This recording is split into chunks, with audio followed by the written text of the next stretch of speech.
Hello, ladies and gentlemen, and welcome to another edition of Wartime. I'm your host, Brady Kreitzer. On Season 3 of the series, we're discussing the American Revolutionary Era, the people, places, and events that defined it, and the political ideologies that gave rise to the world's first truly modern republic.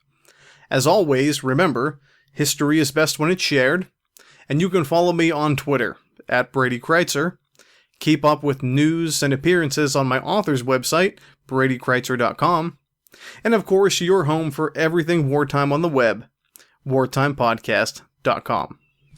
On today's episode, we're continuing our discussion of the rising tensions between the American colonies and the British Empire abroad. We've really been focusing in the last few episodes about taxes. Officially, we can say revenue policy.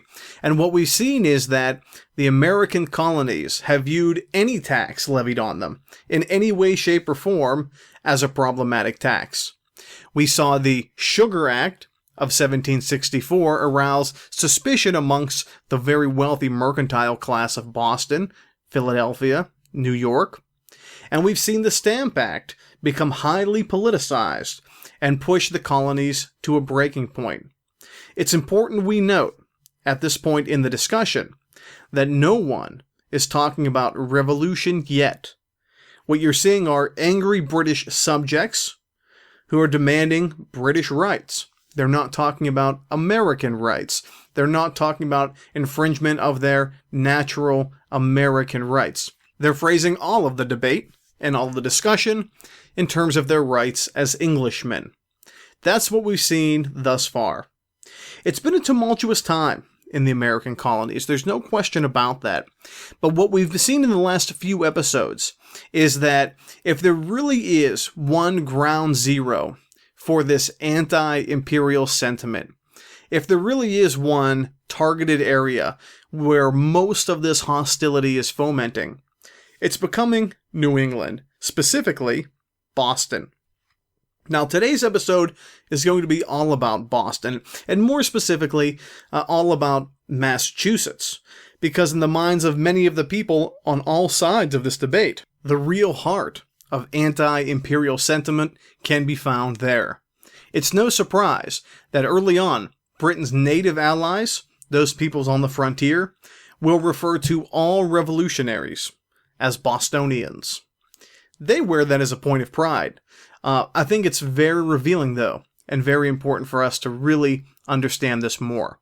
So in this episode, Boston, beautiful city, wonderful place, historic place, takes center stage. I want you to understand why the narrative makes sense. I want you to understand why Boston is no accident. These events happen there. And I want you to understand how very reasonable people make very rash and, quite frankly, very foolish decisions based on the pronounced pull of politics. Remember, politics is everything in the American Revolutionary period. But let's have a quick refresher, just to set the stage for the events that we'll talk about today, because we are going to cover a very broad swath of time, 8 years in today's episode. So let's review.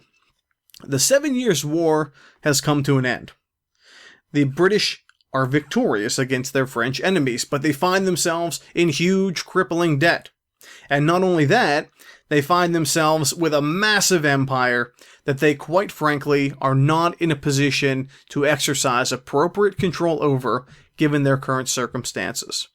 The first decision they make comes in 1764. It's an indirect tax, an external tax, on the American colonies. The logic of thinking is, most of the war was fought in North America, most of the new land gained was in North America. These are the people that stand to gain the most in the aftermath of the war. Factor in that they have the lowest taxes in the entire empire, an empire which, mind you, stretches 5 continents, and it seems like a no-brainer that a revenue stream should come from them. Again, this is a little bit of insight into the British mind. In 1764, the British will, we can say, reinvigorate the Molasses Act of 1733, with the creation of what's known as the Sugar Act of 1764. This was designed to rein in some of the illegal smuggling, we can say, of French sugar byproducts from the Caribbean, and hopefully incorporate more British sugar byproducts in North America as a result. Well, it was viewed as an entire affront to everything that was British to the people specifically of the Northeast, the major import-export merchants of Boston, Philadelphia, and New York. What you saw was a very wealthy upper crust of New England life, very affected by the Sugar Act of 1764, and the way they were affected was in their pocketbooks. They wanted to make as much money as possible. Any British law, they believed, that included taxing them was an affront to their rights. Now remember, to this point, up until 1764, the British have never, ever taxed the American colonies before. The American colonies handled their own taxation, their own revenue, and therefore their own defense. Now that the empire's so big, the British are trying to incorporate North America a bit more into their overall imperial strategy. Well, by 1765, we see for the first time in the history of British North America a new direct tax placed on the Americans, and this is called the Stamp Act of 1765. Now, the Stamp Act was very unusual in terms of the consistency of British policy of the age, because again, the Americans have never, I repeat, never been directly taxed before. But now, everyone in British North America, when they want to buy a paper product, when they want to submit a legal document, anything that involves paper in any way, have to buy this stamp, in which the revenue, some of which went back to the empire, but most of it went to the internal defense of British North America itself. The Stamp Act riots were the greatest political weapon that the anti-imperialist ever got. It was a gift wrap in a bow for the revolutionaries, or the people in the future that would be revolutionaries, because it was something that everyone could see. It was something that everyone could be affected by. Why would the average person care about the pocketbooks and the purse strings of some merchant on the coast of Boston? They don't. But if you make the tax something real, which the Sugar Act did not do, but the Stamp Act did, suddenly you have the single greatest political tool that the rebels and the future revolutionaries, and certainly the rabble-rousers, could have asked for.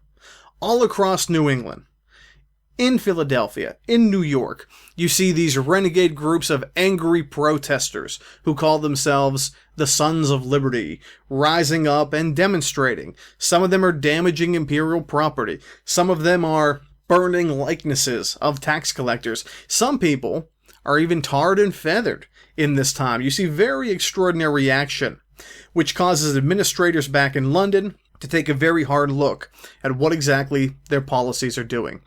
Now, this is a very important time, and it's where we left off in our last episode of Wartime, because what we're seeing here, very importantly, are two sides politically beginning to harden.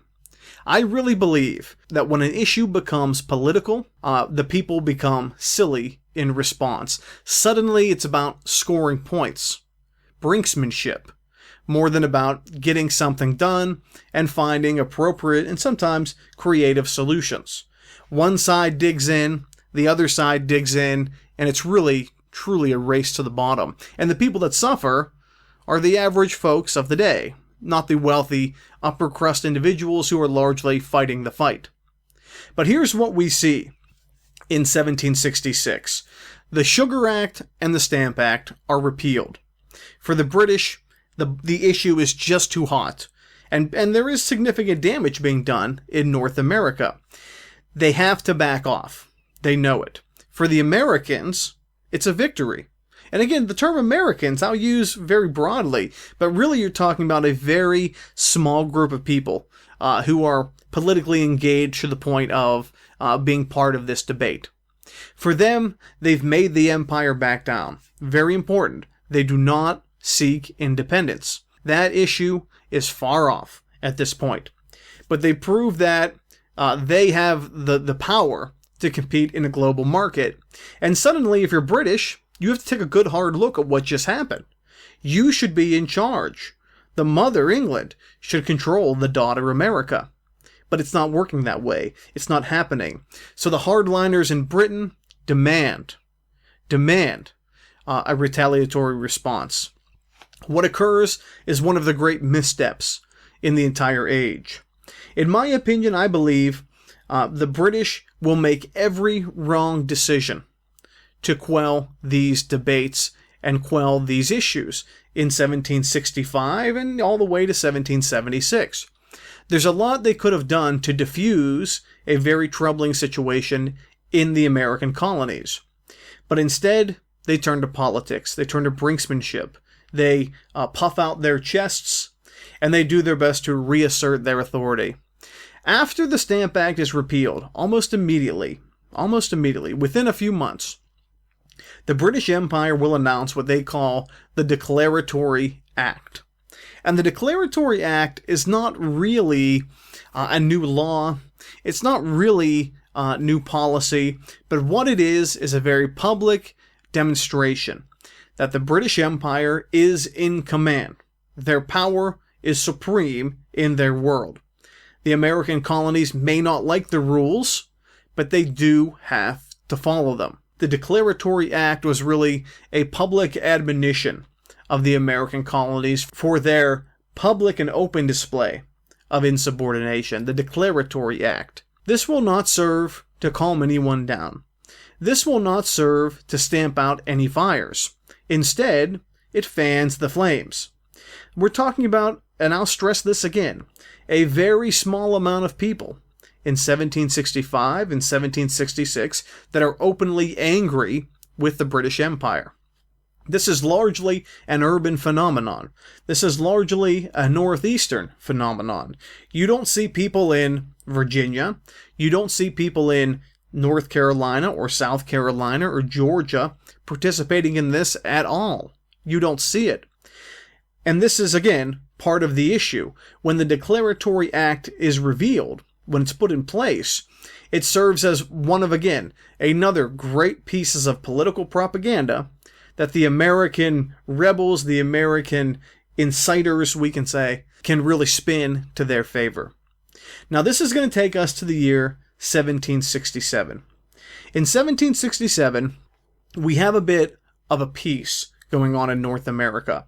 The Sons of Liberty are still out in force, but they, for the most part, are not demonstrating public outrage, we can say, the way they were during the Stamp Act riots 2 years earlier. But the British still find themselves in the same predicament they were before. They have a crushing debt. They have a crippling debt. And they've got to pay for it. Again, the American colonists may not like it, but the British Empire is much more than 13 American colonies. The entire empire is at stake. Factor in even more, now you have members of the British government who want to make it a point to put the Americans in their place. Again, politics are everything in this age. And in 1767, we see the next step toward, I think, fomenting even more unrest at the time. And sure enough, it has to do with tea. So here's the deal. By the 1760s, people in the British Empire are in love with foreign goods, most notably tea.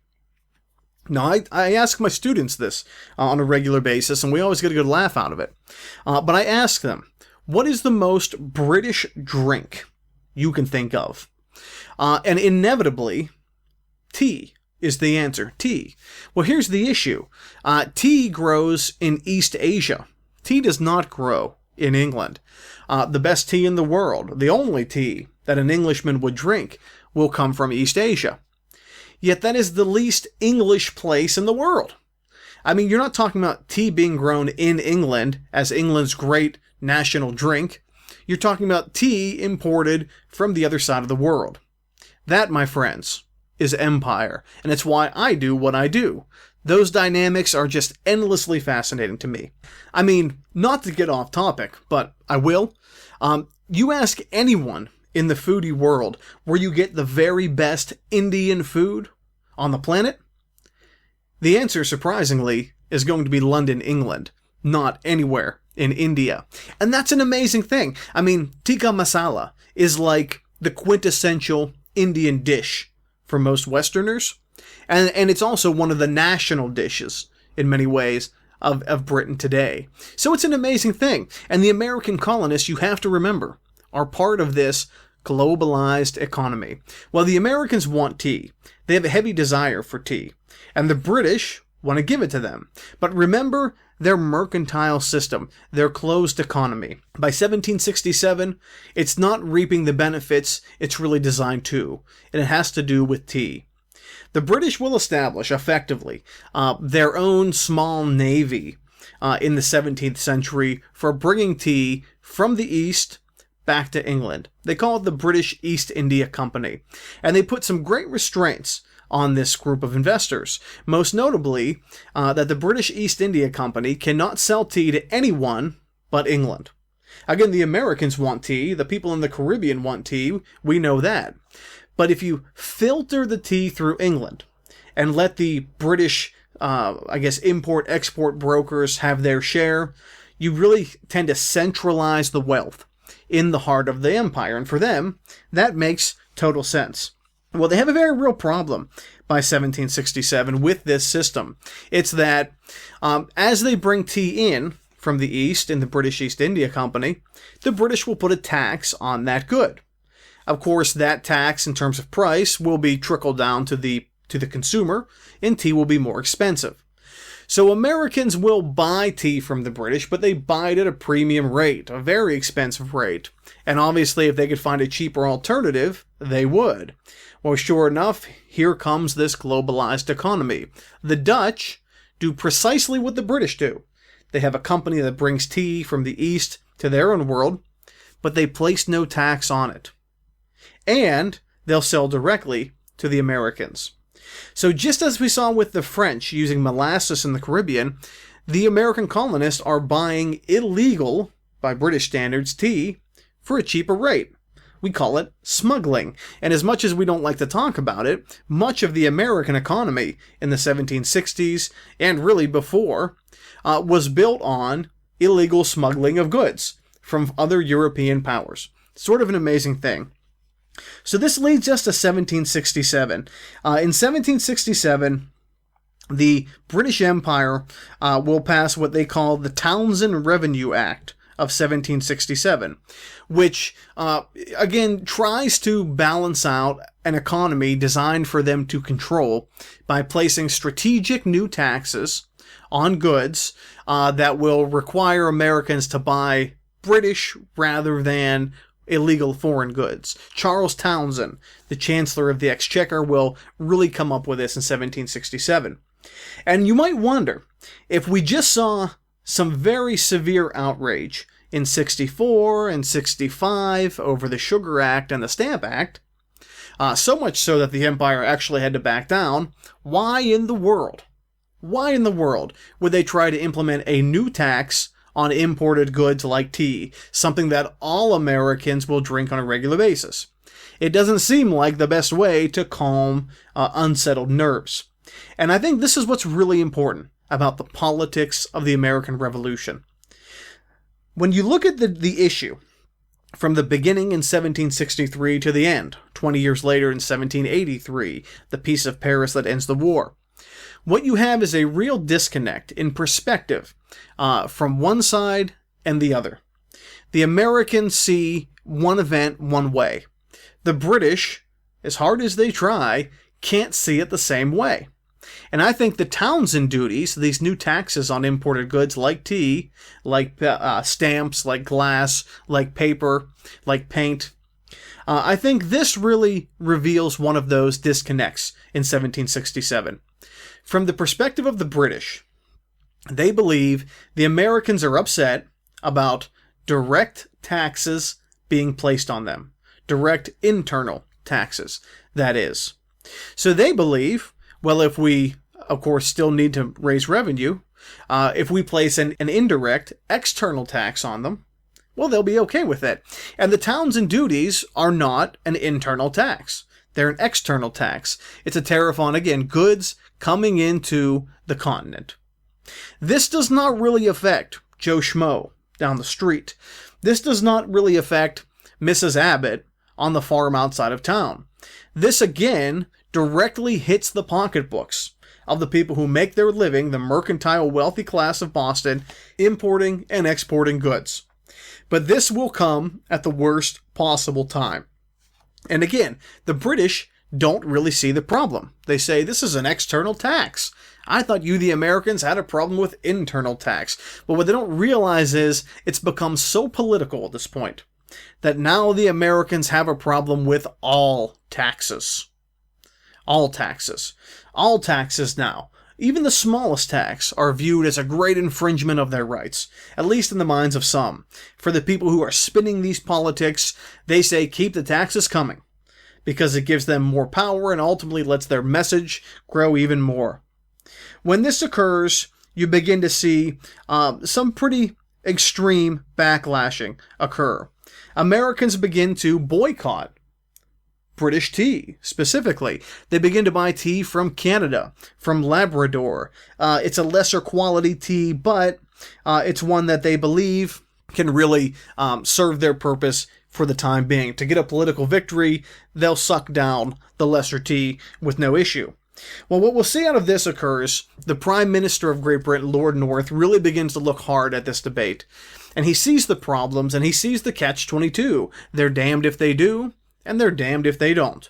If they do put taxes on the American colonists, they cause unrest. If they don't, their debt continues to grow. So we'll see this handled in two ways. The first is that the Townshend duties are given a mild suspension. And that's not even really a good word for it, because I guess you can probably say a selective usage. Most of the time, they're not put in place. The Prime Minister, Lord North, needed the law to stay in place to prove a point, but understood enforcing it would be an issue. And the other thing that occurs is that the colonists really begin to resist British authority in a much more open way and a much more troubling way. Shortly after the Townshend duties are put in place, the Massachusetts colonial legislature, an official extension of the British Empire, remember that, this is not some guy in a tavern, this is the official legislature of the colony, will begin to circulate a letter, a petition, to their neighboring colonies, basically listing their grievances and saying, you all should join in on our selective boycott. Now, when the British receive word of this, that's it for them. They're finished. Because, again, this isn't a group of rabble-rousers in the streets. This is the Massachusetts legislature. You absolutely, positively cannot have these people, who are meant to be speaking for you, the empire, speaking out against you. It means they're losing control. We call the letter they circulate, get ready for this, the circular letter. Very easy. And the British use it to really take a stand against these people that are doing it. This is 1768. In 1768, the American Secretary in Britain, Lord Hillsborough, will send a letter to the governor of Massachusetts, a British official, basically saying, stop this letter from going around, stop this letter from spreading. If any other assemblies respond to the letter in a positive way, pretty heavy-handed, dissolve them. That's what he says. And even pushing it further, the British will send a warship, the HMS Romney, to Boston, a 50-gun warship to patrol the harbor. Just sending a message, just sending a reminder, hey, we're still here, and we're still in charge. Well, you can imagine what the presence of the Romney, that British warship, does. It simply builds and builds more resentment on top of what already existed. Again, this has now become deeply political. Both sides are trying to score points, instead of trying to resolve the issue. While the Romney's patrolling Boston Harbor, and then things really start to ignite when the Romney declares that a local sloop called the Liberty, owned by a man you may have heard of, John Hancock, is guilty of smuggling. And they actually take the ship into their custody. When that happens, John Hancock, being one of the people, really, I think, pushing this sort of anti-imperial attitude. He was one of the wealthiest men in Boston, as well as one of the youngest of that wealthy class, so a real playboy, if you would. It pushes Boston over the edge. Hancock begins to kind of pull the strings of the Sons of Liberty. Riots occur again, just like they did 3 years earlier. Again, this is now 1768. And British policymakers have to make a decision. They know, as all empires in history know, that rebellion is infectious. It spreads. And with those colonies so closely grouped together, it would be a nightmare for the British Empire if this Massachusetts pseudo-rebellion began to spread into Pennsylvania and New York. So they dropped the hammer pretty hard. And again, we're saying they're making all the wrong moves at all the wrong times, which are really leading toward revolution in a very real way. In October of 1768, Hillsborough will contact General Thomas Gage. Thomas Gage is the commander-in-chief of all British forces in North America. He is the head honcho of the British military on the continent. And he tells Thomas Gage, Massachusetts is very close, if not already, to being in a state of rebellion. I want you to occupy the colony, especially the colony of Boston. Now, Thomas Gage is a really fascinating guy. He fought valiantly in the 7 Years' War. He was at Braddock's Defeat, where General Edward Braddock was killed as a younger man, now 13 years in the past. Whenever Thomas Gage gets the order, it's October 1st, 1768. He will move 4 British regiments into the city of Boston to occupy the city. It's deemed by many to be a harsh and radical overstep of imperial authority. And for the people who are looking for it, this is all the evidence they need that there's some real shenanigans coming on the edge here in the near days. But the occupation of Boston begins in 1768, and it will not relent until the American Revolutionary War, really the hot war, the shooting war, begins. So the status quo of Boston for really the next 7 years is that there are British troops in deep and entrenched occupation. Now again, Thomas Gage will move 4 regiments initially, sort of as a shock into Boston. But these are not soldiers shooting at anyone. These are basically people to patrol the streets, just to sort of, through proximity, calm things down in the city, saying, hey, we're the Empire, we're here, you see our troops, no one's fighting each other, no one's shooting at each other, but there are just always British troops present in Boston at the time. Now, this is where the narrative, I think, that we all know and love really starts to deviate. When we talk about the build-up to the revolution, we really make it seem like one event piling on top of another until the unthinkable occurs, Lexington and Concord, and we'll get there. But you have to understand, after Thomas Gage moves his troops into place, and after the Townshend duties, this new tax on tea, are repealed, things calm down pretty quickly. I mean, from 1768 to 1770, you have a real dislike for the British presence in the area, but things calm down so much that Thomas Gage actually takes 2 of the 4 regiment he placed in the city and takes them out, simply because they're not necessary. What you're left with at the time are 2 regiments remaining. They are the 14th and 29th Regiment of Foot, for those of you keeping score at home. But you also have to remember a few things. One, there's only about 8,000 total troops in all of British North America. That includes Canada all the way down to Florida. And Thomas Gage has to be very careful about how he allocates these forces, because remember, you have serious Indian unrest continuing on the frontier. You can't put all of your men in Boston to calm down a political unrest, a political debate, effectively, that hasn't really turned hot yet.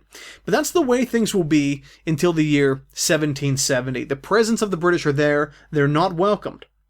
But things are calming down. Now, as we get to 1770, I don't want you to believe that, everything's just peachy in British North America, because it isn't. Massachusetts still is very angry at the tax policy of the British. They still don't want those British troops there. But the riots decrease and the rebellions decrease. But you start to see a lot of the anger and anxiety that was expressed in general at the big government, we can say, the empire, really started to be pressed after about 2 years of occupation, really a year and a half of occupation, on the British soldiers in the city themselves. Now, we're moving into a very controversial point in American history that's viewed very differently by the Americans than it is by the British. But we're going to start in February of 1770. You see a lot of people pretty regularly swarming the British soldiers standing guard in the city of Boston. And they're starting to single out tax collectors, customs officials, and British administrators on a low level, sort of bureaucrats, we can say, that they believe are a major part of the problem. Well, in February of 1770, one of these demonstrations will occur near the house of a man named Ebenezer Richardson. Richardson is a customs employee for the British Empire. Richardson tried to disperse a sort of unruly mob of protesters from a nearby loyalist shop. And suddenly, by doing that, Richardson kind of made himself the target of their animosity. They surround his house. They throw rocks at his home. One of these rocks will strike his wife. And he becomes angry. He takes out a gun and he fires out his window into the crowd. He hits one person with that shot, because remember, these guns are not terribly accurate. But the person he hits, unfortunately, is a young man, a 12-year-old boy named Christopher Snyder, or Christopher Sider. You see the name pronounced both ways. Christopher Sider is probably the more agreed upon story. Sider, the 12-year-old boy, will be hit by the bullet. He won't die immediately. He'll die later that night. And his death becomes, in the mind of many, the very first death in the entire revolutionary struggle. Now again, this was not a British soldier shooting at an American boy. This was a low-level British bureaucrat whose home was surrounded, whose wife was harmed by this mob, firing randomly into a crowd and hitting a young man. But Christopher Sider will die. He's 12 years old. I mean, it is the epitome of the evil, overbearing empire. And of course, Boston's primary politicians will jump on the scene to really spin this into the greatest affront of liberty they've ever seen. Samuel Adams will actually plan Christopher Sider's funeral, this 12-year-old boy. 2,000 people will attend. That is crazy. And it's crazy because there's no way a young boy of almost no means would have that kind of support. But his death is symbolic. His death is symbolic, and it's going to lead us into a much more difficult scenario just a few weeks away. That, of course, will lead us to the fateful night of March 5th, 1770, the night we know famously in American history as the night of the Boston Massacre. Now, what I'd like to do is explain this scenario to you, not as an American explaining an American revolt or rebellion, but as an imperial historian explaining a rebellion in an empire. That is, we're taking ourselves out of the story, taking our emotions out of the story, and getting a better sense of exactly what happened. It's going to begin on the evening of March 5th with a private named Hugh White. Now, Hugh White had been in Boston for quite a while, and he was standing sentry duty, which basically meant he had to stand outside, maintain a presence, and keep things under control just by doing so. He's not ordered to shoot anyone or attack anyone in any way. Well, his commanding officer is a captain named John Goldfinch, and Goldfinch is nearby. And as custom at the time, because the Bostonians really have figured out the British will not shoot at them under any circumstances, they can basically say whatever they want. If you've been to Boston lately, that hasn't changed much. A young man named Edward Garrick begins to shout at the officer Goldfinch. And Garrick is shouting because he works for a wig maker. And Goldfinch, in his estimation, owed the owner of the shop some money. So he's basically yelling at Goldfinch, saying, "Hey, pay my boss." Well, Goldfinch ignores him because he did pay off his tab. Not that any of these details are particularly important, but it goes to show how stupid these events can really begin as, and what they turn into is almost unthinkable. Well, as the night progresses, more and more Bostonians begin to surround this one man on sentry post, White, and they continue to shout at him, and the crowd continues to grow. Before long, There's over 100 people shouting at this one soldier on sentry duty. It's cold, it's winter, it's Boston in March. Shortly after that, Captain Thomas Preston will receive word that this very nasty scene is starting to develop, and he'll go on scene with 6 other privates from the 29th Regiment of Foot. They will sort of line up along the customs house on King Street. They have a crowd of over 200 people in front of them, shouting at them, yelling at them. It's total chaos. Now, from the people on hand who were there, what we see is this. The crowd begins to shout curses at these 6 British soldiers, nothing unusual. They begin to throw snowballs at these 6 British soldiers, nothing unusual. The snowballs turn into rocks and soon glass bottles. One of these young men is knocked down by one of the bottles, stands up, and fires his weapon.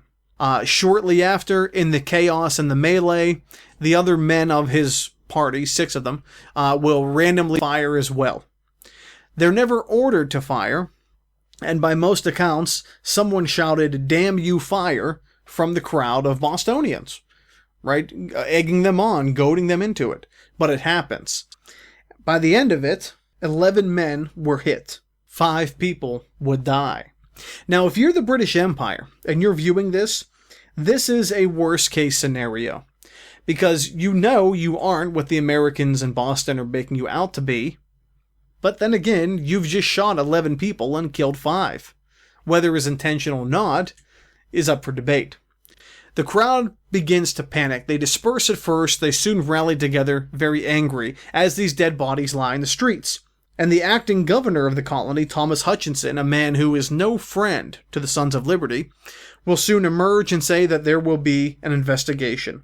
While there is an investigation, in the meantime, there begins to be a pronounced propaganda battle about the soldiers. And as you can imagine, it's all political. And of course, these men will be put on trial. Now, interestingly enough, 8 soldiers will go on trial November 27th, 1770. The man who's defending them will be a relatively respected but little-herited Massachusetts lawyer named John Adams. This is the man that will be a signer of the Declaration of Independence and the future president of the United States. Now, Adams' defense is not as principled, I think, as many would like, but I think he understands the value because he is someone who does sympathize with a lot of the people who are declaring infringement of rights, that if you find these men guilty of a lesser charge, one that they're not, put to death for, or you can get them acquitted altogether, it kind of serves both sides well to keep things under control and keep the extremists at bay. Well, sure enough, most of the men are acquitted. One man is found guilty, and his hand is branded. They're quickly sent away to England before anything can happen to them. So that event becomes known as the Boston Massacre, and I think, at the risk of going too much into this, that's worth noting. We call it that because of the spinster efforts, so to speak, of politicians of the 1770s. Whenever you hear a word like massacre in the 1770s, you don't hear that all the time. That word is specifically kept in this social context for what occurs when an Indian murders a white person. Anytime that an Indian or a group of Indians will attack a white settler, it's always in the newspapers called a massacre. When white settlers kill Indians, you never hear it called a massacre. Remember, the Paxton Boys Revolt. This was not the Paxton Boys Massacre, even though they killed 20 innocent Conestoga Indians. So, calling it the Boston Massacre, which, again, from what I described, doesn't really sound much like a massacre. Keep in mind, when those 6 soldiers fired their guns, their captain was actually standing in front of them. So why would he order the shot if he's standing in front of them? He didn't. It was a really bad situation that took a really bad turn really fast. But the fact that we call it the massacre really indicates how you want them to feel. Remember, politics is all about eliciting an emotional response from an individual about an event. You don't want this to appear as a very sad, unfortunate twist of events. No, you want, you have a group of 5 people dead. You want to feel like the British are bad people for doing it, right? Politics is about eliciting an emotional response. Well, that's exactly what happens in 1770. And things will, again, kind of calm down until we get to the year 1773. The trial of the Boston Massacre really serves to give a sense that justice was done. Maybe not the decision most Bostonians wanted, but it kept things under control. This gets us to 1773. And an event that we know very well that I think is worth noting at the end of this episode, since we're talking about Boston. In Britain, the empire is facing a whole host of issues. Not all of them has to do with the debt, but a lot of them has to do with the inner workings of the government. I'll do this quickly, but not too fast. Well, one of the issues they have is that there is a massive surplus of tea coming out of India. A lot of it was rather complicated global economic factors, but the long and short of it is, the British are sitting on this whole host of tea, this whole wealth of tea they want to get rid of. And they think, why not send it to the American colonies? I mean, these are people who will buy it. They buy most of our goods, and it'll serve to build some goodwill. Now, when the tea is on its way to America, again, the British still have this issue of taxation to deal with. They still have to make a little money on the side through revenue stream.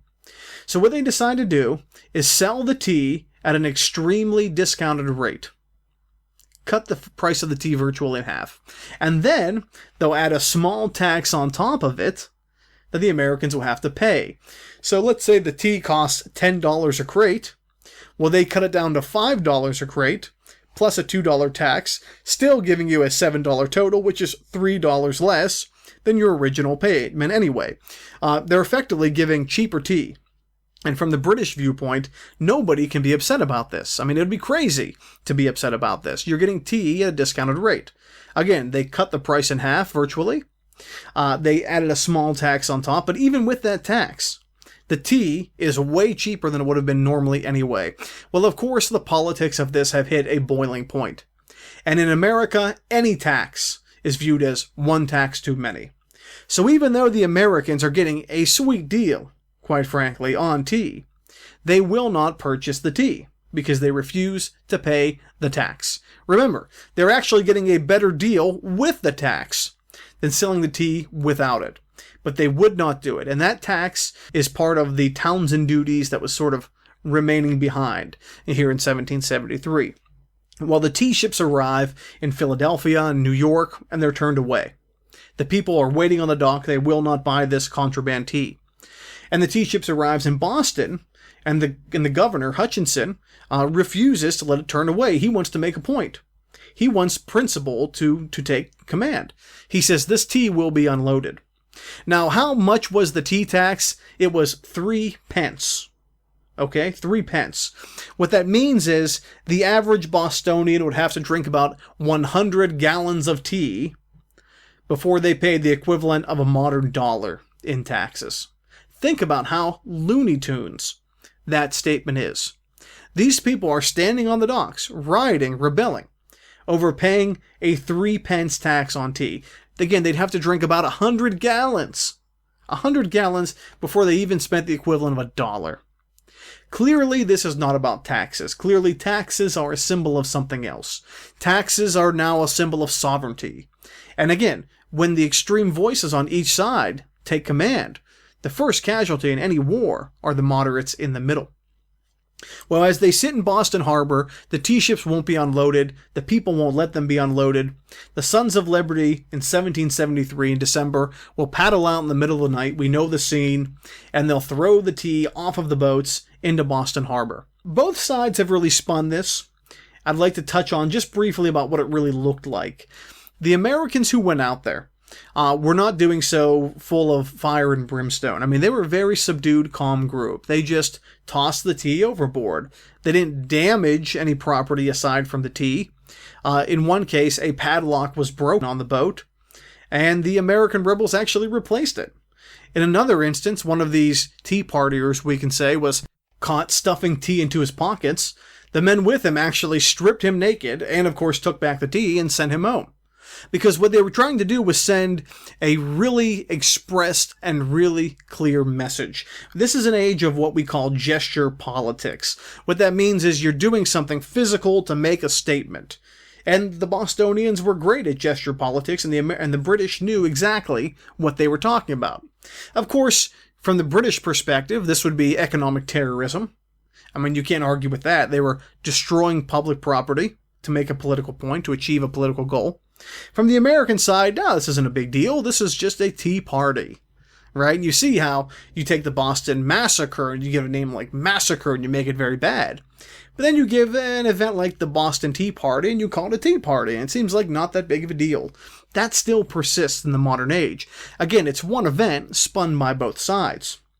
Well, the result of this Boston Tea Party is catastrophic for Boston.